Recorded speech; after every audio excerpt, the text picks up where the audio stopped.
Bonjour Monsieur Obou. Bonjour madame. Vous êtes le président de Africains du Monde et de Côte d'Ivoire pour tous dans la justice.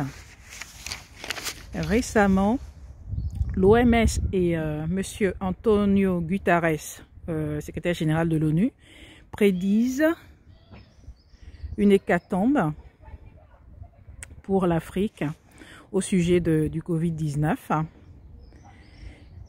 Deux chercheurs français également, Jean-Paul Mira et Camille Locke, envisagent de faire des tests de vaccins sur les populations africaines. Que doit-on faire pour arrêter ces criminels qui continuent de décimer et de piétiner la population africaine? Merci madame. Je dis aux Africains qu'actuellement nous sommes effectivement en guerre et ils ne doivent plus rêver à une quelconque sympathie de la part d'autres personnes qui viendraient certainement d'ailleurs. Donc, les Africains aujourd'hui ne peuvent pas s'attendre à ce que on vienne les vacciner. Il faut qu'ils refusent ce vaccin. Et au-delà du vaccin, il faut qu'ils refusent aussi tous les autres vaccins qu'on pourra leur proposer dans le but d'essayer de les immuniser contre des maladies. Donc aujourd'hui, nous sommes en 2020. Et en 2020, on se rend compte que on a affaire à la même histoire qui se passait dans le passé. Ça veut dire quoi? Ça veut dire que dans le passé récent, les années 70, en Afrique du Sud, on a vacciné des populations entières africaines pour pouvoir diminuer cette population. Aussi en Afrique de l'Ouest, il y a eu pas mal de campagnes de vaccination qui ont été faites et les enfants ont été déformés, poliomyélite et d'autres types de maladies qui aujourd'hui a fait que cette population est restée très malade. Donc, je dis à nos populations, à nos frères, à nos sœurs africains de refuser tout vaccin qui viendrait par générosité. La générosité n'existe pas et elle n'a jamais existé envers les Africains. Pour une raison simple, regardons un peu comment a été géré le problème des masques par rapport au Covid-19, c'est-à-dire au coronavirus, comment les populations européennes ont géré leur solidarité.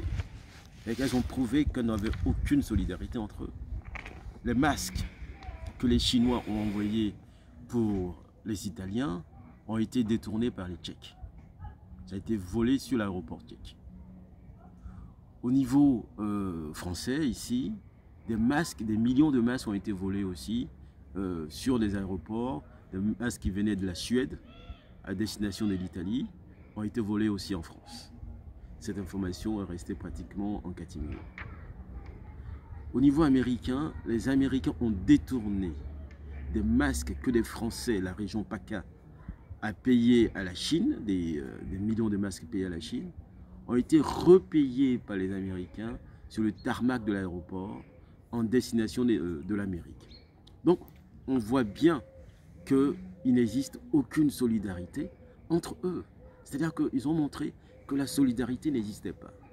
Alors, comment peuvent-ils aller en Afrique pour aller aider les Africains avec une générosité qu'ils n'ont pas pour eux-mêmes?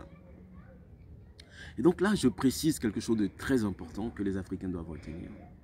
C'est que pendant longtemps, les maladies ont été introduites en Afrique. Et la maladie que tous les Africains connaissent, parce qu'ils ont tous eu ça, c'est le paludisme. Le paludisme a été introduit en Afrique.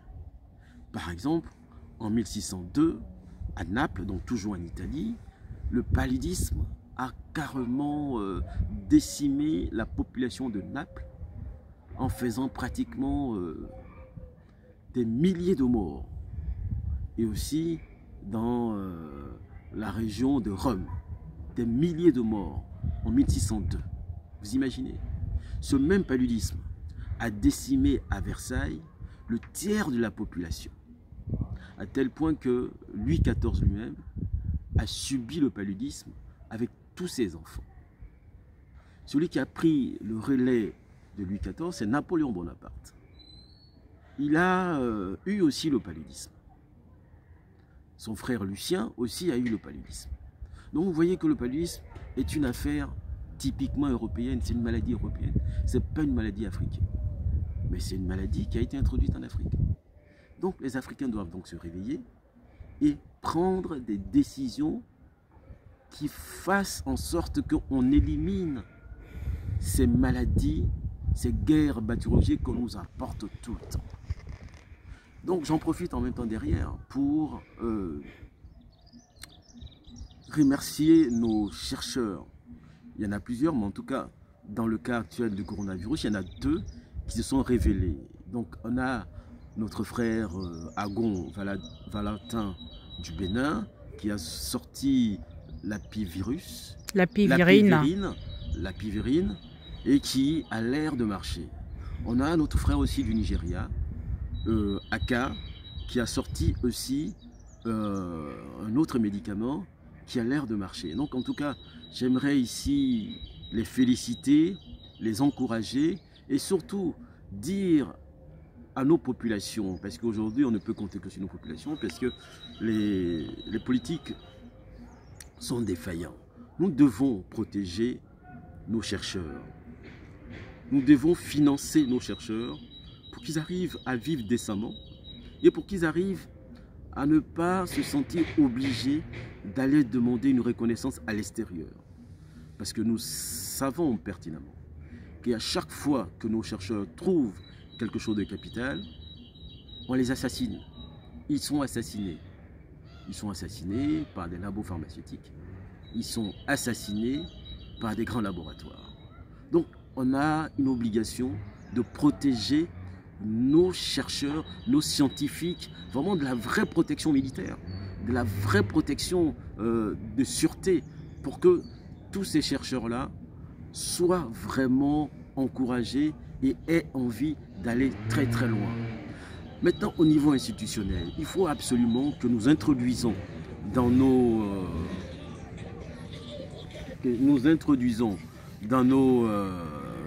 constitutions le principe de la sûreté sanitaire dans la charte de nos constitutions. C'est-à-dire que nous devons par nous-mêmes nous soigner. Tout ce dont on a besoin pour nous soigner doit venir de nous-mêmes, de nos laboratoires, de nos chercheurs, de tous ceux qui ont la maîtrise du médicament. Tous les chercheurs, y compris les tradipraticiens qui ont une science très élaborée, qui leur permettent de soigner. Donc, tout le monde doit concourir à soigner les nôtres. On doit mettre tout ça dans les constitutions, habiller tout ça et faire en sorte que ça ne soit pas des choses en l'air. Il faut que ça soit maintenant précis. Donc, pour conclure, je dis à nos frères et sœurs de ne pas accepter les vaccins, puisque les Européens n'ont jamais été là pour eux. Donc, ils doivent tourner le dos aux Européens et chercher les médicaments par eux-mêmes, par leur propre laboratoire. Deuxièmement, on doit financer au maximum nos chercheurs pour leur donner les moyens de pouvoir vivre et de pouvoir faire de la recherche. La recherche doit être quelque chose de primordial maintenant. Nos enfants aussi, on doit les inciter à aller vers la recherche pour la survie de la population africaine et pour aussi leur survie à eux. Donc aujourd'hui, cette maladie du Covid-19, le coronavirus, doit permettre aux Africains de changer de cap. Changer de cap, ça veut dire qu'on doit se déchaîner. L'heure est arrivée pour que les Africains se déchaînent et qu'ils fassent autre chose. Parce que quand toutes les populations vont sortir du déconfinement, il va y avoir une crise économique qui va être très très grave. Donc les Africains ne peuvent plus compter sur les autres parce que les autres vont fabriquer de l'argent pour répondre à leur crise économique. Nous devons donc couper nos liens pour faire en sorte que nos économies soient solides. Ça veut dire que nous devons être en capacité de créer nos propres monnaies. Je vous remercie et je vous encourage à faire en sorte que tous les Africains restent debout. À très bientôt.